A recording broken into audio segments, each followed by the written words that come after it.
Antara servis yang boleh dilakukan untuk unit penghawa dingin ialah mengisi gas. Antara bahan dan alatan yang perlu digunakan untuk mengisi gas ialah manifold gauge, clam meter, tangki bahan pendingin iaitu gas dan juga Allen key. Untuk melakukan servis ini, anda perlu memakai alatan PPE yang bersesuaian.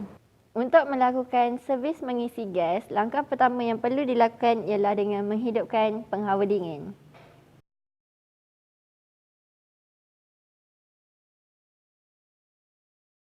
Ambil bacaan menggunakan clam meter.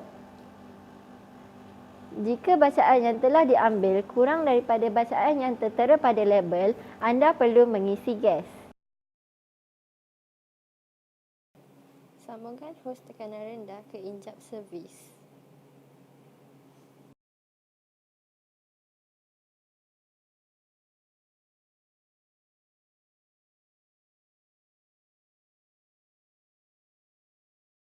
Seterusnya, sambungkan hos berwarna kuning ke tangki bahan pendingin.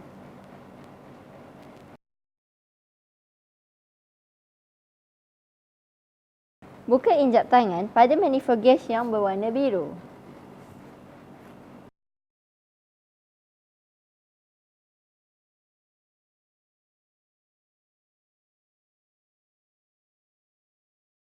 Buka injap pada tangki bahan pendingin sedikit demi sedikit untuk memasukkan gas sehingga mendapat bacaan yang sesuai.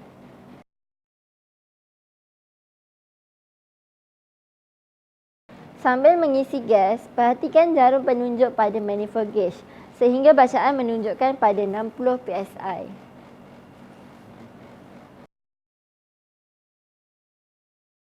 Untuk memastikan gas telah diisi, periksa bacaan dengan menggunakan clam meter.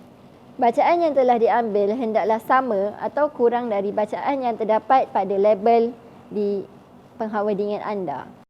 Tutup injap tekanan rendah pada manifold gauge dan juga injap pada tangki bahan pendingin.